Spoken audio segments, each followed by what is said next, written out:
Peace at Your Hand Part 1.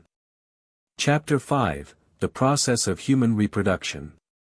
From the scriptures and histories, we learn and know that God created the first man and woman, Adam and Eve, by his own hand and commanded them to increase and multiply and fill the earth.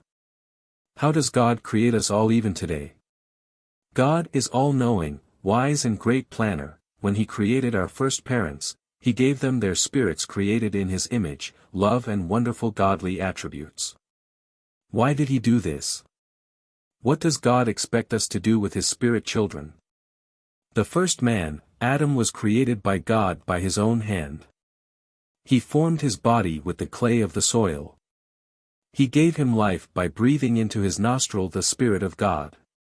And man became a living soul and was called Adam. He combined both the body of clay and his spirit in the man by the divine law of absolute obedience, that the spirit might have control over the body, and they might live together in harmony to work on earth. God made a law of human reproduction, whereby a man and his wife might use the law of love to be able to reproduce God's handiwork in human creation. See Figure 1. Hence, he said, Know ye not that your body is the temple of God? What a great privilege it is to be a co-creator with Almighty God. What a great trust. What an implicit confidence. Can human beings comprehend this and the wisdom therein? Image 1. Chapter 5. Part 1. Figure 1. Law of Human Reproduction. Care of the child. When a child's spirit joins the body in the mother's womb, the child needs love, care, nourishment and peace. We may think that the child does not know anything, but this is wrong assumption. The child is a light of God direct from heaven undefiled. He is aware of everything that goes around him and his mother. He loves good music and song especially from the mother. Before he left the heavenly sphere, he was surrounded with love, affection and care.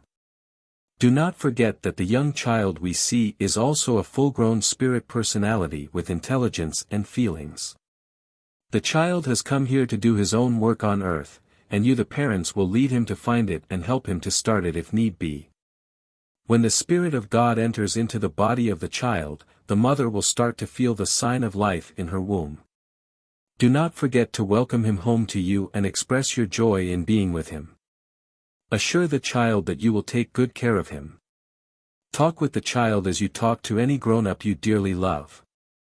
Remember that he communicates with our Heavenly Father while in your womb and expresses his feelings to him about the journey to earth.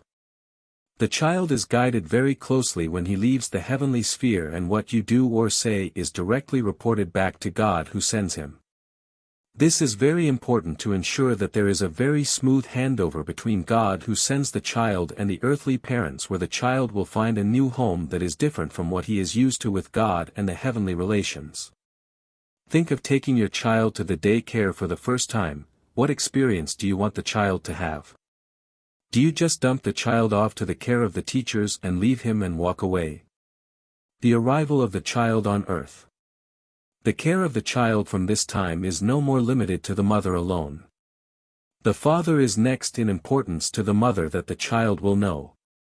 The strong band of love between the mother and the father will now show itself in action, when the child will automatically trust himself at the hand of the father because they knew one another before. It is important that the child should be weaned for some months with the care of the parents and grandparents if alive, before exposing him or her to the general public. Remember that a new child is not an article for exhibition. The child is already perplexed enough by the environment he finds himself in coming from the heavenly sphere to earth. It is good not to bombard him with too many objects at one time that may seem to him like movie or dream. Warning. Under no circumstance should a child be left alone in a house or apartment without a responsible adult nearby, no matter the level of security you may have. Always remember that we are in a spiritual battle with Satan, and the righteous and the innocents are the targets. We must not tempt God. Our homes should be equipped with the light of Christ by living the divine laws of God. In so doing, we secure our homes and the members of our homes against sudden satanic influence. As we do this, with the child present and talk to him about what we are doing, the child may seem not to hear or understand us, but he is spiritually alive and comprehends more than we know. Let us grow with the child. The best baby nurse is one who walks with the child as a child, runs with the child as the child, look for a toy as a child would, jump up and down as a child and bends down to look for toy as the child, and jumps up and down as the child does. By so playing with the child, she controls the child and directs him towards the goal. The child in so doing has found a playmate in the nurse, a caretaker, a trusted friend and a leader. Is this not the way we should bring up our children? When we do this and live the divine laws, the child will follow and grow in the light with which he came into the world, which is the light of Christ. By the time the child is 2 years old, he is already living the divine law and could even talk about it. At this time the child has started to use some words that may not be appropriate. When this happens, replace it with the right words. Do not scold the child for this, only change the word to tell him that such word is not appropriate in that circumstance. Work from the heart. I would like to share with you the dialogue I had with my mother when I first started school. The lessons I learned from this dialogue has molded my life and made me who I am today. When I was a small boy, I lived with my parents in our little village called Umakuru in Ihita in the then eastern Nigeria. 2 days after my first school day of life, my mother called me for a small chat as she usually did. "Mama, Hyacinth, my beloved son, now that you have started school, it will be good that you have to start everything right from beginning. This is a very big day in your life journey. Try to remember this day in your life. My son, always remember to be kind, merciful and respectful to old people and your seniors. As long as you do this in your life, no danger will come to you. It is good you start your life journey in the right way. I do not know if you are going to be the only child of the family or not. However, whatever may be the case, it is good that you must show the others the way, just as I teach you. Beginning tomorrow, you will wake up at 6:30 hours, get yourself ready to go to school. By the time you are ready, Mama will get your breakfast ready and your school lunch. Hyacinth, we have no clock here, in the house. How can I know that it is 6:30 hours? Mama, we have a town bell that rings every 6:30 hours every day. I will help you to wake up for the first 2 weeks and then you will be able to wake up yourself. Mama, your main work from today is your schooling. When you come back from school, you can go and play with your friends. When Mama calls you, you know that it is time to do your school homework. After your homework, you will go and help Mama to prepare dinner, after which we shall both eat and prepare to sleep. Remember that Mama will be with you all the time until you master the routine. After you have learned this first stage, then I will lead you to another stage. By the time we have gone through the whole process, you will be expert at working and enjoying to work. Then you will find joy and happiness in work. Hyacinth, why must we work? Mama, from the beginning after the fall of Adam, God said to Adam that man must eat by the sweat of his face. This means that man must work if man must eat. In addition, man must find joy and happiness in his work. Nevertheless, man is known by the work he does. Hyacinth, you mentioned that I learned to wake myself up from bed in the morning in 2 weeks. How is this? Mama, it takes 2 weeks to form a habit. After which the body gets used to new habit. Hyacinth, how do our teachers earn their living? Mama, the school authority pays them their salary. Hyacinth, why must I learn all these things now? Mama drew her stool closer to me and told me the following fairy tale. The fairy tale of a merciful kind girl. Once upon a time, there was a young merciful kind girl. She lived just across our street. One day she disappeared and no one could trace her anywhere. The whole villages gathered in search of the girl, and yet to no avail. Days, weeks, months went, yet no hope. Amazingly enough, her parents were sure that their daughter was safe wherever she found herself. One day after several months, there was a special cool breeze that had never before come into the village. This attracted the attention of all the villagers towards the breeze. Gently and slowly, the breeze gathered on the doorstep of this merciful kind girl's parents. The girl came down majestically from the door of the wind, as a queen with a majestic eternal scepter in her hand, and the wind brought her loads of goods and presents for her parents and friends. It was an amazing and incredible event indeed. The merciful kind girl's personal story. On the eventful day, I was walking alone along the woods near our school. I saw an old woman carrying a heavy basket of something. I was moved to go and help her as my mother taught me. She accepted my offer without even being grateful. On the way, after a very long journey, I found the load very heavy for me. Then I asked the old woman if she would help me. She said no and instead sang for me the following song.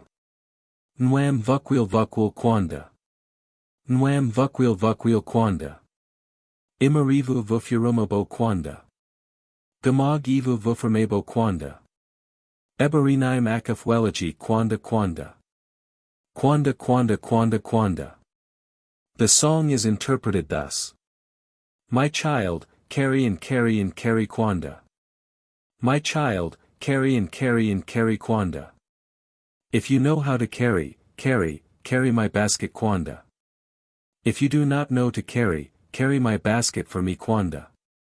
Your mercy has deceived you kwanda, kwanda kwanda, kwanda kwanda. Here I remembered what my mother told me, that I will never die of mercy and kindness, and I believed it. We journeyed a long way, until I found myself in the spirit world where the woman lived. We went into her house and I saw that she needed help, and I did help her, because my mother had taught me to help people when I see that they need help without waiting for them to ask me for it. The day of my departure was the only day I saw that the woman could smile. She was very happy with me, and thanked me for all that I had done for her. She said to me that neither my parents nor I would ever be poor in life. She brought many presents to every member of my family and special presents to my mother and my father for bringing me up the way they have done. In addition, she gave me a magic rod with which I can operate and ask for help when in need. After all these presents and blessings, she asked the gentle breeze to transport me and my gifts home with heavenly blessings from my village. The envious neighbor. This story spread rapidly in the little village and throughout the towns. An envious neighbor would like her daughter to go and serve the spirit and equally get the same blessings as the merciful kind girl. The mother sent the daughter to the same street where the merciful kind girl met the spirit woman, to walk and see if she could meet the woman. As luck would have it, she met the old woman with a very heavy load. However, this girl had not been trained to help people, or to carry such heavy load on her head. However, she offered to share the woman's load with her to help her, but the woman said that the load could only be carried by one person, and cannot be allowed to touch the ground. Nevertheless, the girl offered to follow her home to help her in home work. The woman accepted this offer. When they got to the old woman's house, she did not say anything to her. She left her to find out things herself. Days passed, weeks passed, and months passed, and the girl did not find anything to do. One day, the woman called the girl and said to her, it was time for her to go home. She invited the whirlwind to take the girl home. Within the whirlwind, there were numerous dangerous snakes. This meant that before the girl got home she would be dead, with the remaining snakes ready to bite whosoever came nearby. When the day came, the girl was flown home with the whirlwind and snakes. On this fateful day, the village witnessed an unusual great whirlwind that came with horrible sound of thunderstorm throughout the area. This wind settled at the door mouth of the envious neighbor's house. At the door, the body of the girl was dropped dead. Around the dead body were many dangerous snakes guarding her and waiting for anybody that might come to take her for burial. After about an hour of devastating storm, the wind disappeared and the whole village was left in great lamentation and mourning. Here ends the fate of an envious neighbor. Mama, Hyacinth my son, what have you learned from this story? Hyacinth, Mama, I have learned to be like the ram asterisk in the story of the sheep and her children, proactive, to learn things while I am young, to be observant, and to love people, to have compassion on people, to ask questions that I may communicate with people and above all to work with all my heart and soul, forget myself and serve. Mama, well done my son, I would like you to know even more than you have so far learned. You see Hyacinth, my son, there is work from the heart as well as work from the head. Work from the heart is a knowledge you gain from childhood. It is your property and part of you. Nobody can take it away from you. It is you. You are known by it. It is like love, you love simply because you are part of love. Therefore, you work because you have learned to work and do good work. Work from the heart is godly, loving service to others and is virtuous. On the other hand, work from the head is counting for material gains. There is no love in it. It is mechanical more than loving. This is why that envious child died. The heavy load from the old woman could only be carried by someone with love, and that is work from the heart. When we work with our heart, we are in the service of God, and if we encounter any difficulty on the way, we have the right to ask God for help and we surely will get that from Him.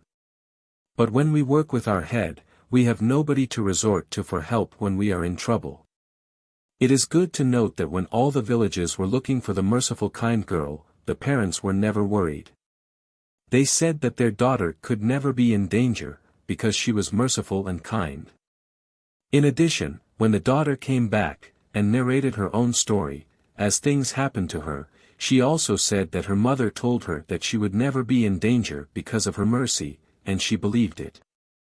From these two versions we learn that no matter how good we might be, we should face trials of our faith. More instructions from my mother's kitchen. The healing power of smile from the heart. To smile from the heart costs no money. It heals both the giver and the receiver. It generates love, affection and sincerity. It obeys the law of attraction, warms the heart, lifts up the spirit and brightens the path of a lonely soul. As attractive force, it lingers in the soul of man for a long time. It gives hope where there is none. A sincere smile mends a broken heart, comforts the forgotten man and builds him into action. It begins to heal from where medicine ends. On the contrary, smile from the teeth is scorn for both the giver and the receiver. It devalues the receiver and the giver. Family counsel. Family counsel is the counsel of parents and children before and after the age of accountability up to the time they are mature enough to leave the home. Its purpose is to lead the children to keep their spiritual light and help them to make the right choice in order to counteract the dangerous attacks from Satan in this day, inasmuch as we bring up righteous generation that will inherit the earth. In this family counsel, we prepare children to fulfill the promise of God to Enoch in the pearl of great prize, Moses chapter 7, verses 62 and 63. And righteousness will I send down out of heaven and truth will I send forth out of the earth, to bear testimony of mine only begotten, his resurrection from the dead, yea and also the resurrection of all men, and righteousness and truth will I cause to sweep the earth as with a flood, to gather out mine elect from the four quarters of the earth, unto a place which I shall prepare, an holy city, that my people may gird up their loins, and be looking forth for the time of my coming, for there shall be my tabernacle, and it shall be called Zion, a new Jerusalem. And the Lord said unto Enoch, then shalt thou and all thy city meet them there, and we will receive them into our bosom, and they shall see us, and we will fall upon their necks, and they shall fall upon our necks, and we will kiss each other.